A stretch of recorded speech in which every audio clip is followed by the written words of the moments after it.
Hello बच्चों, आज मैं आपके सामने साकी के भावार्थ को लेकर आई हूँ। वैसे इनके सार आपको दे दिए गए हैं।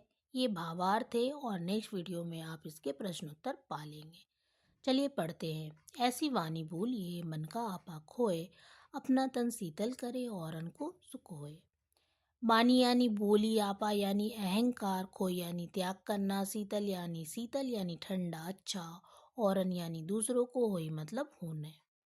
भावार्थ देखिए, कबीर कहते हैं कि हमें ऐसी बातें करनी चाहिए जिससे हमारा अहंक यानी अहंकार ना झलकता हो।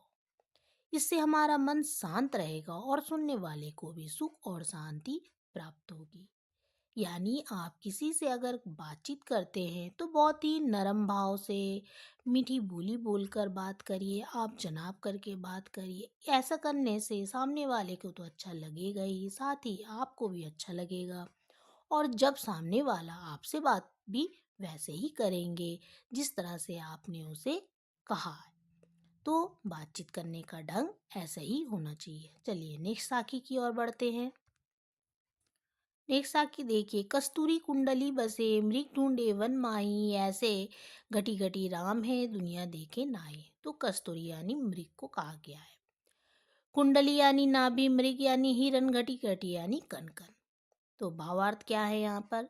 यहाँ कबीर ईश्वर की महत्ता को स्पष्ट करते हुए कहते हैं कि कस्तूरी हिरन की नाभि में होता है, लेकिन इससे अनजान हिरन उसकी सुगंध के कारण उसे पूरे जंगल में ढूंढता फिरता है। ठीक उसी प्रकार ईश्वर भी प्रत्येक मनुष्य के हृदय में निवास करते हैं, परंतु मनुष्य इन्हें वहां नहीं देख पाता। वह ईश्वर को मंदिर, मस्जिद और तीर्थ स्थानों में ढूंढता रहता है।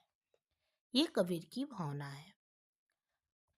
कबीर हमें यही समझाना चाहते हैं कि हमें ईश्वर को अपने भीतर ही ढूंढना चाहिए, क्योंकि ईश्वर का वास हमारे आसपास ही है।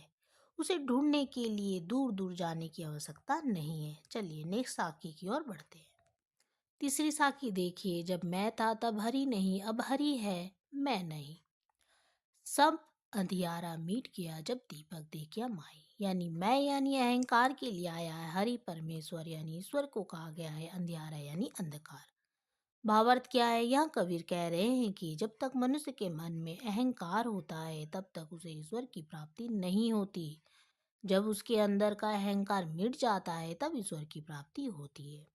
ठीक उसी प्रकार जैसे दीपक के जलने पर उसके प्रकाश से अंधियारा मिट जाता है, यहाँ अहंग का प्रयोग अंधकार के लिए और दीपक का प्रयोग ईश्वर के लिए। तो हरि को प्राप्त करने के लिए हमें अपने भीतर के अहंकार, स्वार्थ, लालच आदि जितने भी गलत भाव है उसे मिटाना होगा।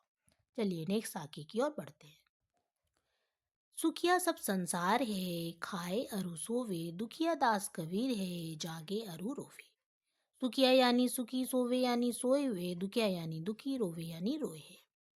भावार्थ क्या है? कबीरदास जी के अनुसार ये सारी दुनिया सुखी है क्योंकि ये केवल खाने और सोने का काम करती है, इसे किसी भी प्रकार की चिंता नहीं है। अनुसार सबसे दुखी व्यक्ति वो है जो प्रभु के वियोग में जागते रहते हैं। उन्हें कहीं भी चैन नहीं मिलता। वे प्रभु को पाने की आशा में हमेशा चिंता में रहते हैं। तो कबीर जी देखिए, यहाँ पर एक तस्वीर में व्यक्ति सो रहा है, खा रहा है, क्योंकि इसे संसार की चिंता नहीं है। वहीं दूसरी ओर नीचे देखिए कि कबीरदास जी बहुत ही दुखी हैं क्योंकि उन्हें दुनिया की चिंता है। मनुष्य रूप में जन्म लिए हैं तो हमें चिंता रखनी चाहिए। चलिए नेक्स्ट साखी की ओर बढ़ते हैं। वीरा भुवंगम तन बसे, मंत्र न लागे कोई, राम वियोगी ना जीवे, जीवे तो बौरा होए। वीरा यानी बिछोड़ने का गम, भुवंगम यानी भुजंग सांप को कहा गया है, बौरा यानी पागल। भावार्थ क्या है? जब किसी मनुष्य के शरीर के अंदर अपने प्रिय से बिछुड़ने का सांप बसता है तो उस पर कोई मंत्र या दवा का असर नहीं होता। ठीक उसी प्रकार राम यानी ईश्वर के वियोग में मनुष्य भी जीवित नहीं रहता।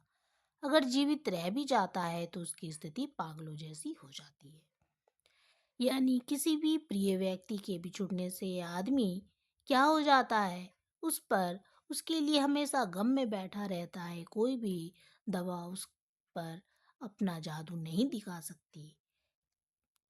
यानी यहाँ कवि यह कहना चाहते हैं कि जब हम किसी प्रिय व्यक्ति से बिछुड़ जाते हैं तो हमारे ऊपर किसी प्रकार की दवा काम नहीं करती।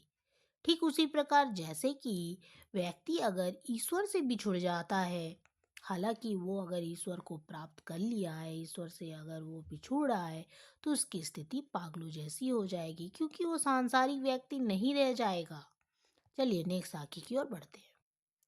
निंदक नेड़ा राखिए आंगनी कुटी बधाई, बिन साबुन पानी बिना निर्मल करे सुभाई। निंदक यानी निंदा करने वाला, नेड़ा यानी निकट, आंगनी यानी आंगन, सावन यानी साबुन, निर्मल यानी साफ, सुभाई यानी स्वभाव। भावार्थ क्या है? संत कबीर कहते हैं निंदा करने वाले व्यक्ति को सदा अपने पास रखना चाहिए, हो सके तो उसके लिए अपने पास रखने का प्रबंध रखना चाहिए, ताकि हमें उसके द्वारा अपनी त्रुटियों को सुन सके और उसे दूर कर सके। इससे हमारा स्वभाव साबुन और पानी की मदद के बिना निर्मल हो जाएगा। यानी कबीरदास जी कहते हैं कि निंदक करने वाले व्यक्ति तो हमेशा निंदा ही करते रहते हैं, तो हम जब उसे अपने पास रखेंगे तो वो हमारा भी निंदा करता रहेगा। इससे हम अपने भीतर के जितने भी गलत भाव है उसे दूर कर लेंगे। ठीक वैसे ही जैसे साबुन से तो हाथ धुल जाते हैं, क्योंकि साबुन लगाकर पानी से हाथ धुल जाते हैं, लेकिन अगर हम ऐसे निंदक व्यक्ति को रखेंगे तो ये तो साबुन और पानी के बिना ही धुल जाएगा। चलिए नेक्स्ट आगे की ओर बढ़ते हैं। पढ़ी पढ़ी जग मुआ पंडित भया न कोई, एके असीर पीव का पढ़े सुपंडित होई। पोथी यानी पुस्तक, मुआ यानी मरना, भया यानी बनना, असीर यानी अक्षर, पीव यानी प्रिय।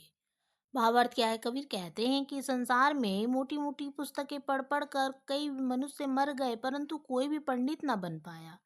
यदि किसी मनुष्य ने ईश्वर भक्ति का एक अक्षर भी पढ़ लिया होता तो वह पंडित बन जाता। यानी ईश्वर ही एकमात्र सत्य से जानने वाला ही ज्ञानी है।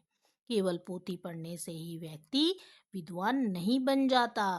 अगर हम ईश्वर के एक अक्षर यानी ईश्वर के बारे में थोड़ा सा भी ज्ञान प्राप्त कर लिए तो हमसे बड़ा पंडित कोई नहीं हो सकता। चलिए नेक्स्ट आगे की ओर बढ़ते हैं। हम घर जालिया आपना, लिया मुड़ाया हाथी, अब घर जाला ताश का, जे चले हमारे साथी। जालिया यानी जलाया, अपना यानी अपना, मुराड़ा यानी जलती हुई लकड़ी यानी ज्ञान को कहा गया है, जालो यानी जलाऊं, ताश का यानी उसका। भावार्थ क्या है? कबीर कहते हैं कि उन्होंने अपने हाथों से अपना घर जला लिया, यानी उन्होंने मोह माया रूपी घर को जलाकर ज्ञान प्राप्त कर लिया है। अब उनके हाथों में जलती हुई मशाल यानी ज्ञान है। अब वो उनका घर जलाएंगे जो उनके साथ जाना चाहते हैं, यानी उसे भी मोह माया के बंधन से आजाद होना होगा जो ज्ञान प्राप्त करना चाहते हैं। चलिए, तो ये आपके साखी के भावार्थ थे। जानकारी कैसी लगी? हेलो हिंदी चैनल को सब्सक्राइब करना ना भूलें। इसके प्रश्न उत्तर नेक्स्ट वीडियो में आपको दे दिए जाएंगे। धन्यवाद।